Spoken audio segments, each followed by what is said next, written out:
বলে না, নাকি এটা অন্য আইডি? প্রোফাইল দেখে তো মনে হচ্ছে এটা তার রিয়েল আইডি। যাই হোক, আমি এসব দেখে কি করব? আমি না হয় আমার আইডিটা লগ ইন করে গেমিং আইডি চালু করে একটু গেম খেলি, যতক্ষণ ফোন হাতে থাকে। এই বলে সাগর তার গেমিং আইডিটা চালু করলো। প্রায় 1 ঘন্টা পর শান্তা এসে দেখে তার ফোন নিয়ে গেম খেলতেছে। এটা দেখে শান্তা কিছু বলল না। অফিসের জন্য ওয়াশরুমে গিয়ে ড্রেস চেঞ্জ করে ভালোভাবে রেডি হয়ে সাগরকে বলতে লাগলো, এখন চল আমার সাথে নিচে খাওয়া দাওয়া করবি, এরপর আবার তোর জেলের ভেতরে বন্দি করে রাখবো। সারাদিন জেলের ভেতর থাকবি, সন্ধ্যায় তোকে আবার নিয়ে আসবো আমার বাসায়। আপনার কাছে কি 100 টাকা হবে?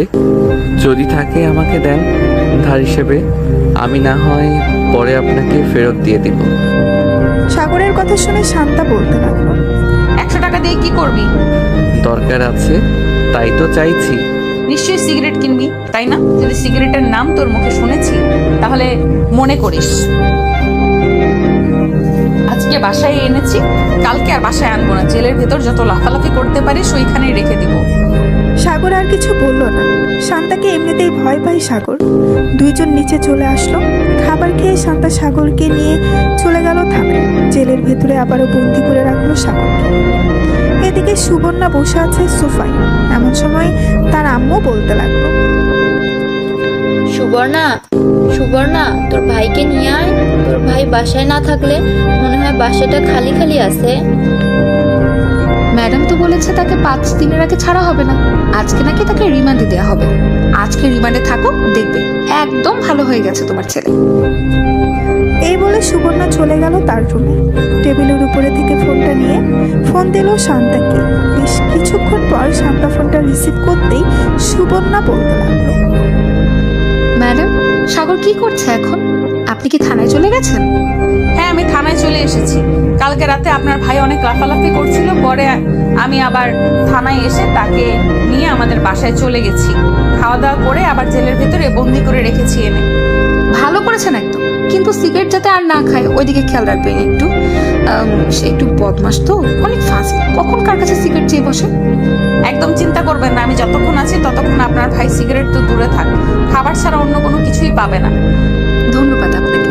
আর এটা হচ্ছে আমার হোয়াটসঅ্যাপ নাম্বার। আপনি যদি পারেন তাহলে সাগরের কয়েকটা পিক তুলে আমার ফোনে পাঠিয়ে দেন, আমি আব্বু আম্মুকে দেখাই। আচ্ছা, কিছুক্ষণ ওয়েট করেন, আমি পাঠাচ্ছি ছবি। এই বলে শান্তা ফোনটা কেটে দিয়ে সাগরের কয়েকটা ছবি তুলল। তারপর তার কেবিনে এসে বসে। সাগর চুপচাপ এক কোনায় বসে আছে। এমন সময় পাশে হাসতে এক মধ্যে বয়স্ক লোক বসে সিগারেট খাচ্ছে। এটা দেখে সাগরের মুখে পানি চলে আসলো। সাগর লোকটাকে ডেকে বলতে লাগলো, চাচা, আমাকে একটু সিগারেট দিবেন? একটা টান দিব। কাল থেকে একটা সিগারেটও খেতে পারি নাই। ওই রাক্ষসী ম্যাডাম আমাকে একটা সিগারেটও কিনে দেয় নাই। সামনের দিকে একবার তাকিয়ে দেবে, তাহলে সিগারেট খাওয়া বন্ধ হয়ে যাবে। সাগর সামনের দিকে তাকাতেই দেখতে পেল শান্তা দাঁড়িয়ে আছে। শান্তার চোখগুলো টকটকে লাল হয়ে গেছে। এটা দেখে সাগর বেশ কিছুটা ভয় পেয়ে গেল আর বলতে লাগলো, ম্যাডাম, আমি আর সিগারেট চাইবো না। প্লিজ আপনি এভাবে চোখ লাল করে আমার দিকে তাকাবেন না, আমার খুব ভয় লাগে। প্লিজ আপনি আমার দিকে এভাবে তাকাবেন না। তোকে বলেছিলাম না সিগারেটের নাম মুখে নিবি না? সিগারেটের নাম মুখে নিয়েছিস কেন? সুপার গ্লু নিয়ে আসবো নাকি তোর মুখ বন্ধ করে দেওয়ার জন্য? না ম্যাডাম, প্লিজ এরকম করবেন না। আমি এই আপনার মাথা ছুঁয়ে বলতেছি, আমি আর সিগারেটের নাম কখনোই মুখে নিব না। মুখে তো দূরে থাক, সিগারেট কখনো খাবই না। শান্তা কিছু না বলে চলে গেল আবার তার কেবিনে। বেশ কিছুক্ষণ বসে থাকার পর করিম চাচা বলতে লাগলো, শান্তা টপ বিজনেসম্যান আবির চৌধুরী আসতেছে। উনি আসতেছে তাতে আমার কি? আর উনি এখানে আসতেছে কেন? ওনার তো এখনো আসার কোনো দরকার নেই। আমি নিজেও জানি না উনি এখানে আসতেছেন কেন। প্রায় 5 মিনিট পর সাগরের আব্বু থানার ভেতরে প্রবেশ করল। শান্তা তার চেয়ারে এখনো বসে আছে। সাগরের আব্বু শান্তার সামনে চেয়ারে বসে বলতে লাগলো, আপনি কোন সাহসে আমার ছেলেকে ধরে নিয়ে এসেছেন থানায়? আপনার নামে কিন্তু আমি অ্যাকশন নিতে বাধ্য হব। আপনার ছেলেকে তো আমি চিনি না। আর যেহেতু ধরে নিয়ে এসেছি, হয়তো কোনো অপরাধ করেছে, তা না হলে তো একজন পুলিশ তাকে এমনি এমনি ধরে নিয়ে আসে না। সাগর হচ্ছে আমার ছেলে, সাগরকে ছেড়ে দেন, না হলে কিন্তু আমি উপর মহলে কথা বলবো। পরে আপনাকে এই জায়গা থেকে ট্রান্সফার করিয়ে অন্য জায়গায় পাঠিয়ে দিব। আপনার ছেলের নামে 3টা মামলা হয়েছে। আপনি জানেন আপনার ছেলে 3টা কি কি অন্যায় করেছে? যদি না জেনে থাকেন তাহলে করিম চাচা আপনি ওনাকে মামলার কাগজগুলো দেখিয়ে দেন। যদি আপনি বেশি টাকার ক্ষমতা দেখান তাহলে আপনার নামেও কেস করতে বাধ্য হব। বাপ ছেলেকে একেবারে জেলের ভাত খাইয়ে ছাড়বো। শান্তার এমন সাহস দেখে সাগরের আব্বু ভয় পেয়ে গেল। আসলে সাগরের আব্বুর সাথে আগে কেউ এমন করে কথা বলে নাই, এই প্রথম শান্তা কথা বলেছে এমন করে। আমার ছেলে যেহেতু অন্যায় করেছে, আমি উকিল নিয়ে আসতেছি। আমি আমার ছেলেকে ছাড়িয়ে নিয়ে যাব। অযথা টাকা খরচ করা এটা আমি মনে করি। উকিল নিয়ে আসলেও আমি আপনার ছেলেকে ছাড়বো না। 5 দিনের সময় নিয়েছি আপনার মেয়ের কাছ থেকে। এই 5 দিন আপনার ছেলেকে আমি সোজা বানিয়ে এরপর ছেড়ে দেব। মাত্র তো 1 দিন হয়েছে, আরো 4 দিন বাকি আছে। তোমাকে তো আমি দেখে নেব। এখন গেলাম আমি। এদিকে সাগর 14 শিখা জেলের ভেতর থেকে তার আম্মুকে ডাকতেছে। আব্বু আব্বু, আমাকে এখানে রেখে যাইও না প্লিজ। আমাকে নিয়ে যাও এখান থেকে, যত টাকা লাগে প্লিজ ওনাকে দিয়ে আমাকে নিয়ে যাও। এই চুপ করে থাক। তোর আব্বুর ক্ষমতা নেই এখান থেকে নিয়ে যাওয়ার। টাকা হলেই যে সবকিছু সমাধান হয় তা কিন্তু না। আমি যতক্ষণ এই চেয়ারে বসে আছি ততক্ষণ তোর আব্বু তোকে নিয়ে যেতে পারবে না আমার অনুমতি ছাড়া। সাগরের আব্বু চলে গেল বাসায়। কলিং বেল দিতেই সাগরের আম্মু এসে দরজা খুলে দিল। সাগরের আব্বুকে রাগান্বিত অবস্থায় দেখে বলতে লাগলো, কি হয়েছে? তোমাকে এত রাগান্বিত মনে হচ্ছে কেন? কেউ কি কিছু বলেছে তোমাকে? ওই ওসি, শান্তা আমাকে থানা থেকে অপমান করে বের করে দিয়েছে, সাগরকে দেয় নাই। সাগরের আব্বুর কথা শুনে সুবর্ণা হাসতে লাগলো হু হু হু হু করে, আর বলতে লাগলো, আব্বু, তোমার এত টাকা থাকা সত্ত্বেও তোমাকে অপমান করে থানা থেকে বের করে দিয়েছে? আমার তো ভাবতেই অবাক লাগছে। যাক, ভালোই হয়েছে তবে। আম্মু, আমি ভাবছি সাগরকে যদি বিয়ে করাই তাহলে ওই পুলিশ মেয়ের সাথেই বিয়ে করাবো। যেহেতু ওই মেয়ের এতই পাওয়ার, তাহলে তো বিয়ে করালে আরো বেশি ভালো হবে। শ্বশুর এবং নিজের জামাইকে শিক্ষা দিয়ে ছেড়ে দিতে পারবে। আমি তো কিছু বলতে পারি না, কিছু বললে কষ্ট হয়। তোমরা মা মেয়ে প্ল্যান করেছো ওই মেয়েকে এই বাড়ির বউ করে আনবে। আমি তা হতেই দিব না। আমি ওই মেয়েকে আমার ছেলের বউ করে আনবো না। এই বলে সাগরের আব্বু চলে গেল রুমে।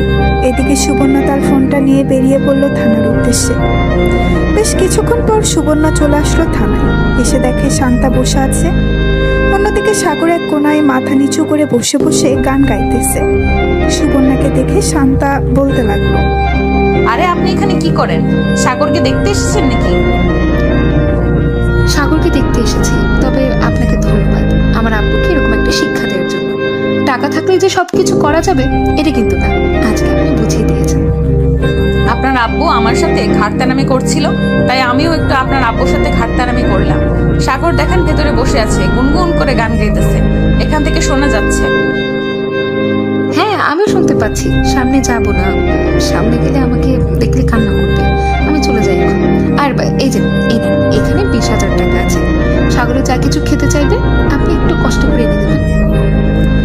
আমাকে টাকা দিতে হবে না। আর এই পিচ্চি ছেলে কতটুকু খেতে পারবে? বেশি খেতে পারবে না। তবে দোয়া করেন যাতে আপনার ভাই ভালো হয়ে যায় আর এখান থেকে ভালোই ভালোই চলে যায় বাসায়। ঠিক।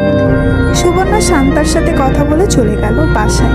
এদিকে সাগর কিছুক্ষণ বসে থাকার পর শান্তাকে উদ্দেশ্য করে বলতে লাগলো, ম্যাডাম, আমার তো গলা শুকিয়ে গেছে, আমার জন্য কিছু এনে দিবেন। আমার ওই জিনিস না খাইলে এরকম হয়, এখন অন্য কিছু এনে দেন। ঠিক আছে, তুই বস কিছুক্ষণ, আমি এনে দিতেছি এক্ষুনি। এই বলে শান্তা চলে গেল বাইরে। দোকান থেকে সাগরের জন্য কিছু চিপস, বিস্কিট আর 7 আপ নিয়ে চলে আসলো, সাগরকে দিয়ে দিল। এদিকে সাগর সবকিছু খেতে লাগলো। বেশ কিছুক্ষণ খাওয়ার পর সাগর বলতে লাগলো, ধন্যবাদ ম্যাডাম আপনাকে। সাগরের কথা শুনে শান্তা মুস্কি হাসি দিল। বেশ কিছুক্ষণ পর শান্তা চলে আসলো বাইরে, কিছু কাজ করে সন্ধ্যায় চলে আসলো আবার থানায়। সাগরকে নিয়ে আবার তার বাসার উদ্দেশ্যে রওনা দিল। বেশ কিছুক্ষণ পর চলে আসলো বাসায়। এসে দেখে তার আম্মু আব্বু চলে এসেছে। কলিং বেল দিতেই শান্তার আম্মু এসে দরজা খুলে দিল। শান্তার সাথে সাগরকে দেখে বলতে লাগলো, কি রে শান্তা, এই ছেলেটা কে? আগে তো কখনোই দেখি নাই তোর সাথে। আম্মু, এই ছেলেটা হচ্ছে একটা আসামি। আমার সাথে 5-6 দিন রাখবো, এরপর তাকে ছেড়ে দেব। আচ্ছা, ভিতরে আয়। শান্তা সাগরকে নিয়ে চলে গেল তার রুমে। দুজন ফ্রেশ হয়ে বসে আছে। এমন সময় শান্তা সাগরকে উদ্দেশ্য করে বলতে লাগলো, আমার সাথে এখন নিচে যাবি, একদম চুপচাপ খাওয়া দাওয়া করে আবার রুমে চলে আসবি। কিছু জিজ্ঞেস করলে কিছু বলবি না, চুপচাপ থাকবি একদম, না হলে কিন্তু মেরে ফেলবো। এই বলে শান্তা সাগরকে ভয় দেখিয়ে চলে আসলো। দুইজন নিচে খাবার টেবিলে বসতেই শান্তার আব্বু বলতে লাগলো, বাবা, তোমার নাম কি? আর তুমি কি অপরাধ করেছো যে শান্তা তোমাকে ধরে নিয়ে এসেছে? সাগর কিছু বলতে যাবে এমন সময় শান্তার চোখ রাঙাতেই সাগর চুপ হয়ে থাকলো, কিছুই বলল না। খাওয়া দাওয়া করে সাগর চলে গেল শান্তার রুমে। এদিকে শান্তা তার আব্বু আম্মুর সাথে বসে আছে নিচে। এমন সময় শান্তার আব্বু বলতে লাগলো, কে রে শান্তা? ছেলেটা কে? কিছু জিজ্ঞেস করছিলাম কিন্তু কথা বললো না। ছেলেটা কি বোবা নাকি? আপু, ছেলেটা বোবা না, ছেলেটা কথা বলতে পারে। আসলে সে এখন কথা বললে তোমাদের কাছে বিচার দেবে কান্না করতে করতে। এর জন্য তাকে আমি একটু ভয় দেখিয়ে নিয়ে এসেছি। ছেলেটা হচ্ছে আবির চৌধুরীর ছেলে, বিখ্যাত বিজনেসম্যান। ওনার ছেলে সাগর বাসায় রাস্তায় আমার উপর সিগারেটের ধোঁয়া ছেড়েছিল, এর জন্য আমি তাকে ধরে নিয়ে এসেছি। ভালো কাজ করেছিস, কিন্তু ছেলেটা দেখতে অনেক সুন্দর, তোর সাথে বেশ মানিয়েছে। বিয়ের কথা বলে ফেলবো নাকি? আব্বু, তুমি যে কি বলো না, ছেলেটা হচ্ছে আসামি, আর তুমি আসামির সাথে পুলিশের বিয়ে দিতে চাইছো? কেউ যদি জানতে পারে আসামির সাথে পুলিশের বিয়ে হয়েছে, তাহলে মানুষ কি বলবে? মানুষ কি বলবে এটা আমার দেখার বিষয় না। আমার দেখার বিষয় হচ্ছে আমার মেয়ের সাথে যে মানিয়ে থাকতে পারবে আমি তার সাথে বিয়ে দেবো। আচ্ছা, এখন বাদ দাও এসব কথা, পরেও বলতে পারবে। আমি এখন রুমে যাই। এই বলে শান্তা চলে গেল রুমে। গিয়ে দেখে শান্তার ফোন নিয়ে সাগর গেম খেলতেছে। শান্তা নাইট ড্রেস পরে বিছানায় হেলান দিয়ে বসে বলতে লাগলো, এইভাবে যদি প্রতিদিন সিগারেট না খেয়ে থাকতে পারিস তাহলে কি হয়? সিগারেটে যত টাকা দিয়ে খাস, ওই টাকা দিয়ে অন্য কিছু জিনিস খেতে পারলেই তো হয়। আমার ওইসব জিনিস খেয়ে অভ্যাস হয়ে গেছে, এর জন্য আমি ওইসব জিনিস খাই। কিন্তু আশা করি এভাবে আরো 4-5 দিন থাকলে আর খাবো না। এই তো গুড বয়, কালকে তাহলে বাসায় চলে যা, আমিও না হয় একটু মুক্ত হই। কেন, আপনার এখানে থাকলে কি কোনো সমস্যা নাকি? যদি সমস্যা হয় বলেন, চলে যাইতেছি এখনই।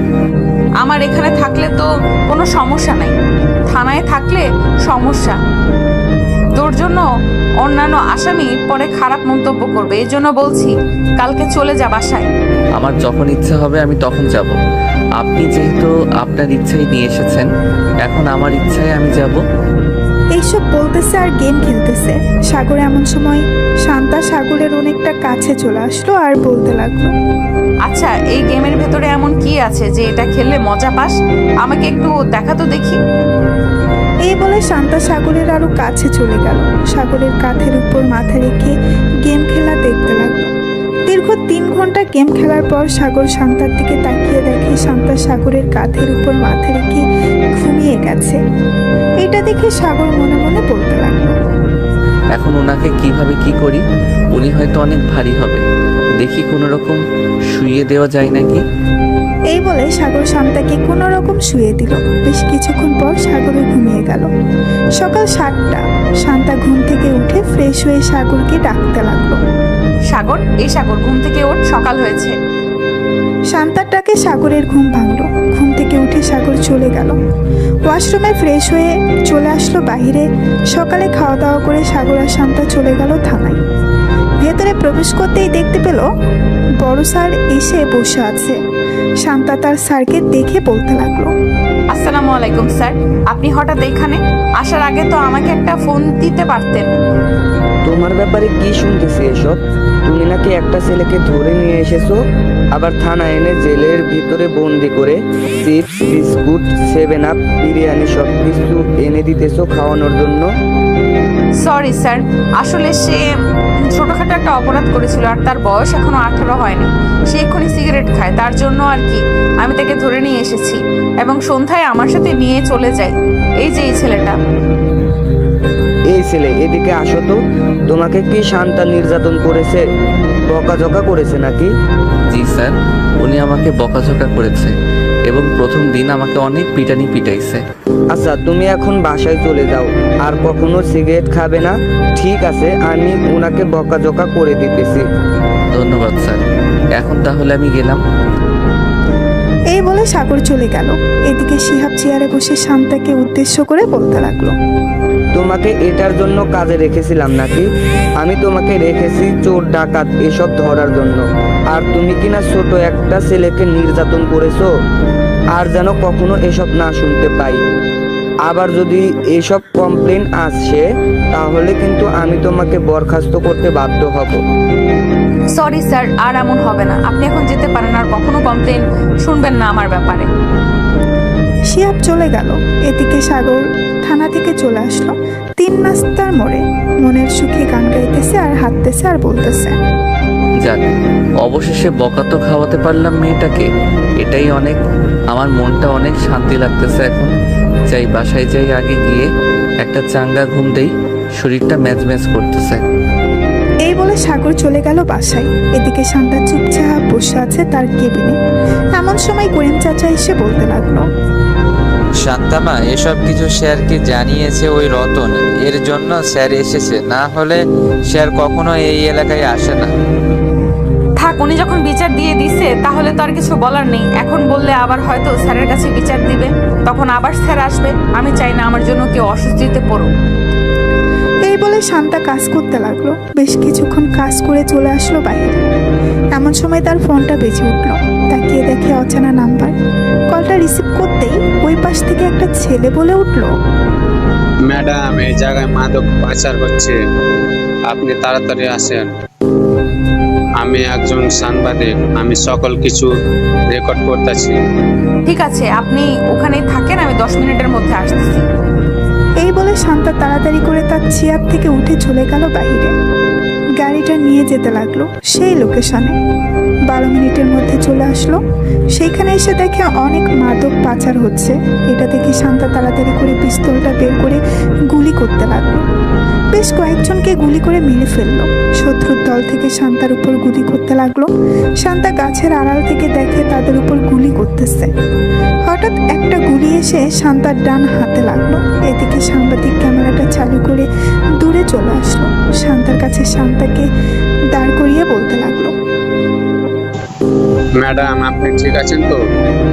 পিস্তলটা আমার কাছে দিন, আমি ওদেরকে গুলি করতেছি। আপনার গুলি করার দরকার নেই, আপনি সেফ ভাবে থাকেন। আমি তাদেরকে গুলি করতেছি। আর যদি পারেন তাহলে থানায় ফোন দিয়ে বলেন এক্ষুনি থানা থেকে টিম চলে আসতে। ঠিক আছে ম্যাডাম, আমি বলতেছি।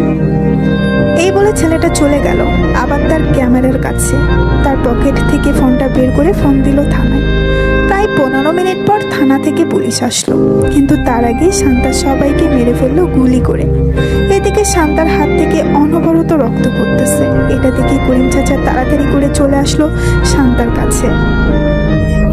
ম্যাডাম, চলেন তাড়াতাড়ি, আপনাকে নিয়ে হাসপাতালে যাই। আপনার হাত থেকে অনেক ব্লাড পড়তেছে, এখন যদি হাসপাতালে না যান তাহলে আপনি অজ্ঞান হয়ে যাবেন। হ্যাঁ চলেন চাচা, মাথাটা কেমন ঘুরতেছে। করিম চাচা শান্তাকে নিয়ে চলে আসলো হাসপাতালে। ডাক্তার তাড়াতাড়ি করে শান্তার হাত ব্যান্ডেজ করে দিল। এদিকে সাংবাদিক তাড়াতাড়ি তার অফিসে গিয়ে এই ভিডিওটা লাইভ দেখাতে লাগলো। এদিকে সোফায় বসে আছে সুবর্ণা সাগরের আব্বু আম্মু। এমন সময় তাদের সামনে এই খবরটা আসলো। সবাই অবাক হয়ে খবরটার দিকে তাকিয়ে আছে। শান্তার হাতে গুলি লাগার পরেও সে তাদের সাথে গুলি করতেছে। এদিকে সাগর তার রুমে বসে বসে গেম খেলতেছে। এমন সময় সুবর্ণা সাগরকে ডাকতে লাগলো আর বলতে লাগলো, সাগর, দেখে যা কিভাবে শান্তা শত্রুদের সাথে মারামারি করছে। তাড়াতাড়ি আয়, না হলে মিস করবি তুই। সাগর তাড়াতাড়ি করে চলে আসলো। নিচে এসে খবরটা দেখতে লাগলো। বেশ কিছুক্ষণ খবরটা দেখার পর সাগর সুবর্ণাকে উদ্দেশ্য করে বলতে লাগলো, আপু, আমি তো একটা ভুল কাজ করে ফেলেছি। আসলে আজকে শান্তা ম্যাডামের বড় স্যার এসেছিল, তাকে আবল তাবল বুঝিয়ে আমি বাসায় চলে এসেছি। উনি হয়তো শান্তা ম্যাডামকে অনেক বকা দিয়েছে। এটা তুই একদম ঠিক কাজ করিসনি সাগর। যে মেয়েটা তোর পরিবর্তন করেছে মাত্র 2 দিনে, তুই সেই মেয়েটাকে অপমান করেছিস। মেয়েটা তো তোর ভালো চাইলো, অন্য কিছু তো চাইনি। নিজের পকেট থেকে তোকে খাবার খাইয়েছে, আর তুই এটা ঠিক করলি না। এখন কি করব আপু আমি? ওনার কাছে যদি মাফ চাই তাহলে মাফ করবে নাকি? এটা আমি জানবো কি করে উনি মাফ করবে নাকি করবে না? তোর কিছুই করতে হবে না, তুই সারাদিন বসে গেম খেল, তাহলেই হবে। শান্তা ম্যাডামদের বাসার ঠিকানাটা দে তো, আমি গিয়ে দেখে আসি এখন কেমন অবস্থা। সুবর্ণা, আমিও তোর সাথে যাব, চল। সাগর, তাড়াতাড়ি বাসার ঠিকানাটা দে। সাগর বাসার ঠিকানাটা দিয়ে দিল। এদিকে সুবর্ণা আর তার আম্মু চলে আসলো। শান্তাদের বাসায় কলিং বেল দিতেই শান্তার আম্মু এসে দরজা খুলে দিল।